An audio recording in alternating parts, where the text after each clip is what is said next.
this tape along with several other former players that have played at Oklahoma State and other places. Here you see our stance, where we like to have our front knee bent, very balanced, feet shoulder width apart. As we go through here, you see we want to have hands relaxed, we want to have our shoulders over our toes, and be able to come off the ball without any false step. Balance is the key. In the next slide, you see balance here where he's got one foot behind the other. He has no balance in case he needs to move left to right or has to come off on a release one way or the other. Apart. You can see how you can get tilted very easy here. Here's an example here of a good stance. He's got knee flex. He's bent. Now he can get his head up and see the coverage. His hands are relaxed. Look inside to the ball with the front foot up.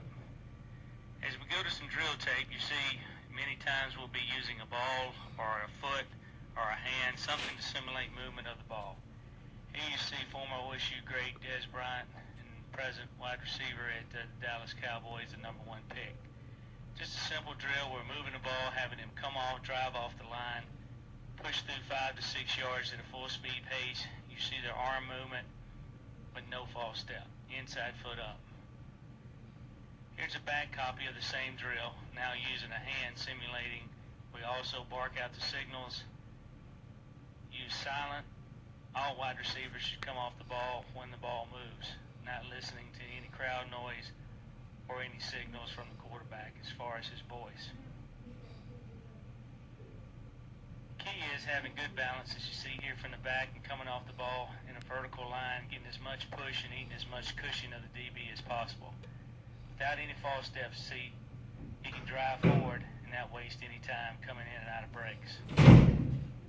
Here's an example of poor balance. You can see in the tape where he loses his balance here because one foot is behind the other like we showed in the first clip. Now he cannot come off the ball straight, therefore loses his balance and the speed.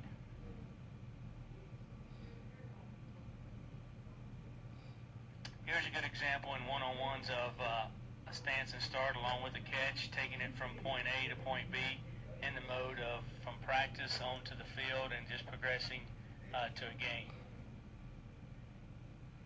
Here's another clip of using the ball. Now we've got 2 receivers where you can go through as you've taught. Now you can get more reps by having 2 go at the same time, barking out the signals, and then moving a ball or an object, hand or foot, simulating a snap.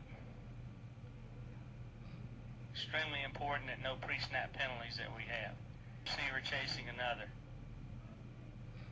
In this drill, we'll have one receiver behind the other a yard or so where it's comfortable and try to catch them within 10 yards and make them reach out and try to touch the other receiver with his hand before he gets through.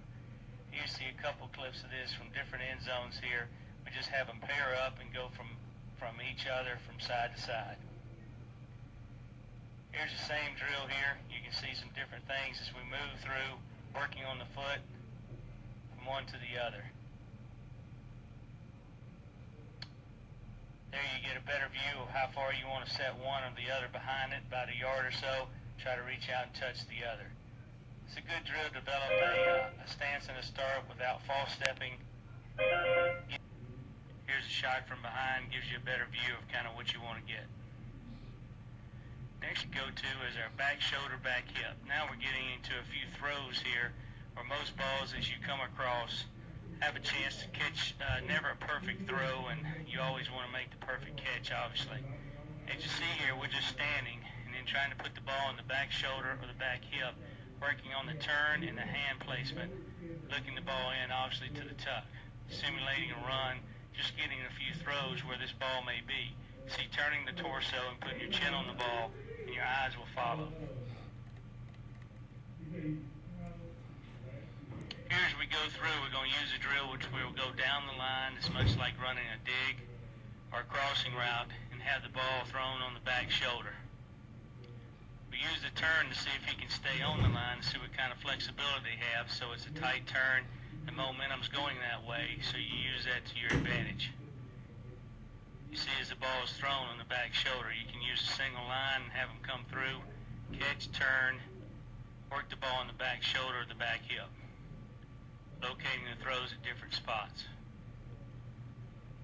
As we carry it on into a drill, you see a one-on-one situation here where he has to turn his torso. Now the ball's on his back shoulder right here, and he has to rotate, find the ball, keep his head and eyes on the football as he brings it into the tuck.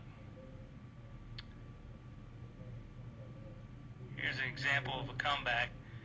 Coming out of the break, the ball's thrown inside, now on the back shoulder. He's got to turn his torso, turn his head also, and find the ball. It's more one-on-one footage here. We're running an in cut, and again, now the ball's on the back shoulder or the back hip. As you've taught this before, you can see how he's put his chin on the ball, and his eyes will go with it, and you see his helmet and everything turned to the spot where he's looking the ball in here. Here's a clip more so from a 7-on-7 into a situation where you've got a scrimmage type tape where you're applying it. Bringing again from the baby steps all the way through to a game situation. Watch here in the back shots, a little more evident. Will be the back hip. We work the back shoulder throw. Now we're going to work the back hip. Again, we're in standing position. Just working some throws here. Low and away. That's on the back knee actually, which is even a harder catch. Here's more so of a back hip catch where you got to rotate your torso while you're running.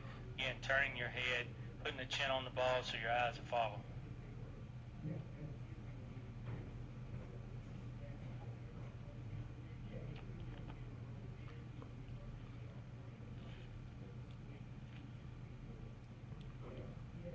Here we go down the line. Now we're throwing the ball on the back hip running, or back knee. Difficult catch. You can get some throws in. Again, trying to stay tight on that line as you go through. As we carry it over into some practice video, here you've got a back hip throw on an in cut or a slant or a post where you've got to be able to get your chin on the ball, turn your torso, and stay with it. As we carry into some more one-on-one video, you see the same type thing. The ball is behind, not out in front, so you got to be able to, as you're running full speed, to turn your torso, put your chin on the ball. Example of a slant. You can see his eyes turn to the catch. As he turns his torso slightly, puts his chin on the ball on the back hip. As we look at some more of these clips, each throw is never the same. He does a nice job of crossing the field and coming back downhill, but as you see the location of the ball, it's on his back hip where he